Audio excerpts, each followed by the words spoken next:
जय हिंद दोस्तों, जय हिंद बच्चों। आपको पता है राजस्थान में हाफ ईयरली एग्ज़ाम चल रहे हैं और ज्योग्राफी के अंदर अलग अलग ज़िले में किस प्रकार के पेपर लिए गए हैं उनकी बात हम कर रहे हैं। आज हम बात कर रहे हैं बीकानेर ज़िले की। बीकानेर ज़िले में जो अर्धवार्षिक का पेपर हुआ है उसमें किस प्रकार के क्वेश्चन हैं वो आए हैं। इन क्वेश्चनों को इसलिए हम देख रहे हैं ताकि आपको बोर्ड परीक्षा के लिए कुछ इंपॉर्टेंट क्वेश्चन हैं वो मिल सकें। तो चलिए स्टार्ट करते हैं। बीकानेर जिले के अंदर जो हाफ ईयरली का एग्जाम हुआ उसमें किस प्रकार के प्रश्न आए। तो स्टार्ट है, ये 50 नंबर का ले रखा है या वैसे 40 नंबर का ही होता है। पहला प्रश्न है, रुको और जाओ निश्चयवाद की संकल्पना के प्रतिपादक कौन है। तो रुको और जाओ निश्चयवाद, यहाँ क्योंकि जो पेपर मिला है उसमें उत्तर भी लगे हुए हैं, साथ में ग्रिफिथ टेलर। दूसरा प्रश्न है, निम्न में से किस महाद्वीप में जनसंख्या वृद्धि सर्वाधिक है। आपने देखा ये हनुमानगढ़ जिले वाले के अंदर भी ये प्रश्न आया था और उत्तर अफ्रीका। तीसरा क्वेश्चन है, किस देश का लिंगानुपात विश्व में सर्वाधिक है। तो वो है लेटिविया। अगला प्रश्न, मानव विकास अवधारणा किस विद्वान की देन है। तो नाम आता है डॉक्टर महबूब उल हक, पाकिस्तान के थे। पांचवा प्रश्न, 2011 की जनगणना के अनुसार भारत की कुल जनसंख्या कितनी रही।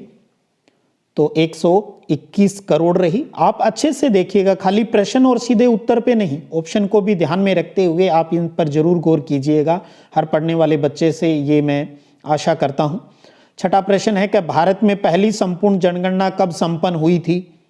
तो संपूर्ण जनगणना की बात है, पहली तो हालांकि अपने को पता है 1872 में, लेकिन संपूर्ण जनगणना की बात आती है तो वो 1881 है।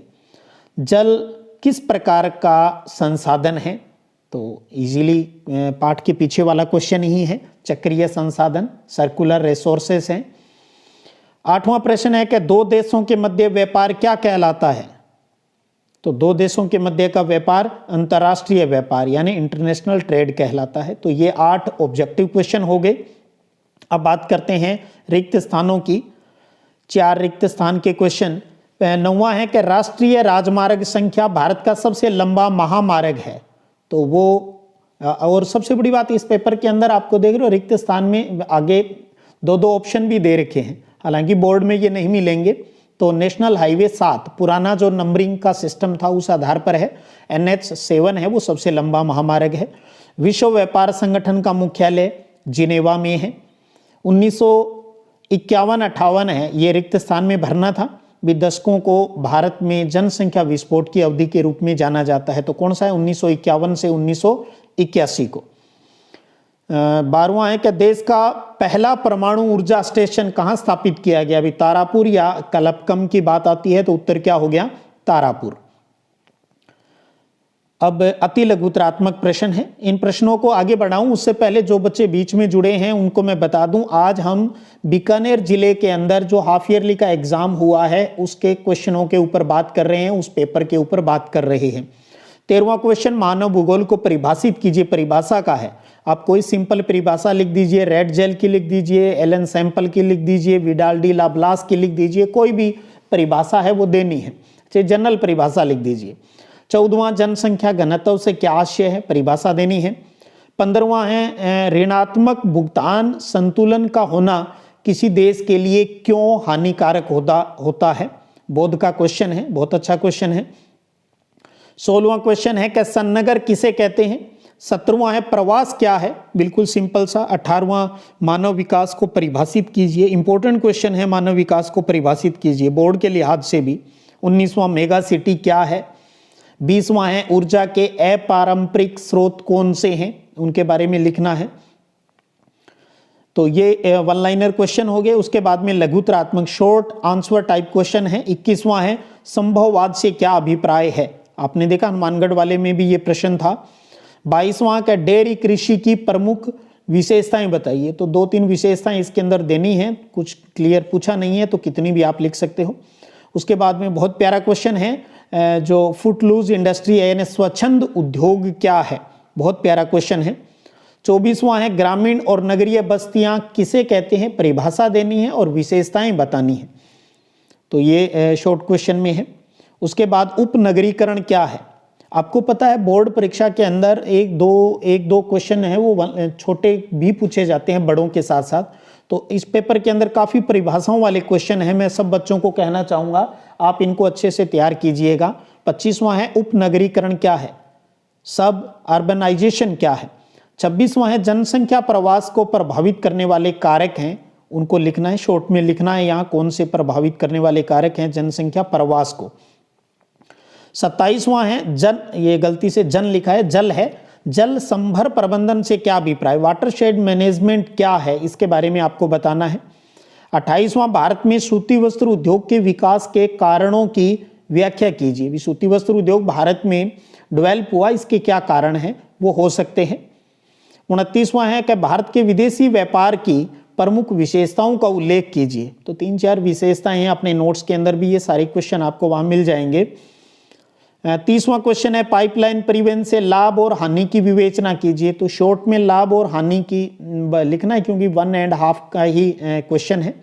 अंक के आधार पर हमें उत्तर की सीमा है वो सेट करनी होती है। 31वां क्वेश्चन है मानचित्र का पूछा है यहाँ कि निम्नलिखित को भारत व विश्व मानचित्र पर अंकित कीजिए। तो भारत और विश्व दोनों का एक साथ ही दे दिया। इसमें हल्दिया, अंकलेश्वर, वाराणसी, ये 3 तो दे दिए भारत के मानचित्र के लिए। बोर्ड में आपको पता है दोनों अलग अलग क्वेश्चन आएंगे, यहाँ टीचर ने एक साथ ही बना दिया है।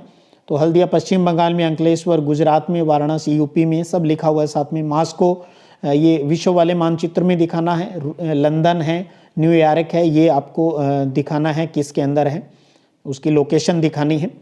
अगला क्वेश्चन है निम्नात्मक प्रश्न का कि विश्व में जनसंख्या के वितरण एवं घनत्व को प्रभावित करने वाले कारकों की विवेचना कीजिए। जनसंख्या वितरण का पूछ ले, घनत्व का पूछ ले, एक ही बात होती है। तो पूरा विस्तृत पूछा है। और अथवा में भी क्वेश्चन है भी चलवासी पशुचारण और वाणिज्य पशुधन पालन में अंतर स्पष्ट कीजिए। तो दोनों का तुलनात्मक है वो डिफरेंस आपको बताना है। तो ये दोनों क्वेश्चन भी अच्छे हैं। अगला क्वेश्चन है 33वां, ये भी 4 नंबर के अंदर है। अब देखिए यहाँ बोर्ड परीक्षा के लिए यूनिट का कोई हिसाब किताब नहीं है क्योंकि हाफ ईयरली के अंदर उसको पैटर्न को फॉलो करना जरूरी नहीं है। विश्व में लौह इस्पात उद्योग के वितरण प्रतिरूप की विवेचना कीजिए। ये आपने देखा बोर्ड का जो मॉडल पेपर है इस बार उसके अंदर भी ये क्वेश्चन था। अथवा में भारतीय कृषि की समस्याओं का सविस्तार वर्णन कीजिए। हनुमानगढ़ वाले पेपर के अंदर भी ये था। तो काफ़ी इंपॉर्टेंट क्वेश्चन है बोर्ड के लिहाज से भी भारतीय कृषि की समस्याएं। तो अच्छे से इसको आपको तैयार करना है। यहाँ आपको ये नहीं है भी अथवा में एक ही देखना है। यहाँ जो उद्देश्य है अपना वो है भी पेपर को आप अच्छे से देख लें, अच्छे से देख लें। और जो प्यारे क्वेश्चन आपको मिल रहे हैं या जो क्वेश्चन आप बच्चों को किसी को कम तैयार है इनमें से, तो उनको आपको अच्छे से तैयार करना है आने वाले दिनों में। अगला प्रश्न है 34वां का भारत में जल विद्युत पर विस्तृत टिप्पणी लिखिए। तो इस प्रकार से भी आप देख रहे हो भी ऊर्जा वाले चैप्टर से सीधा ये एक टॉपिक जल विद्युत है उसके बारे में डिटेल पूछ लिया। तो कई बार ऐसा भी हो सकता है भी आप शॉर्ट बड़ा थोड़े थोड़े करके जाते हो और वहाँ एक ही टॉपिक से बड़ा क्वेश्चन आ जाए। और अथवा में भारत में गंदी बस्तियों की समस्याओं का वर्णन कीजिए। तो अपने आप में ये क्वेश्चन है वो काफ़ी इंपॉर्टेंट है। तो आपको बताना चाहूँगा आज का अपना ये पेपर था, 34 क्वेश्चन है।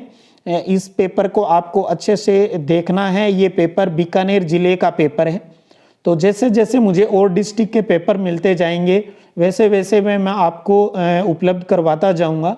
उद्देश्य यही है भी अलग अलग डिस्ट्रिक्ट में, क्योंकि जो पेपर बनाने वाले टीचर हैं, अच्छे टीचर हैं, वो पेपर बनाते हैं, तो उनकी मेंटलिटी को हम समझ सकें।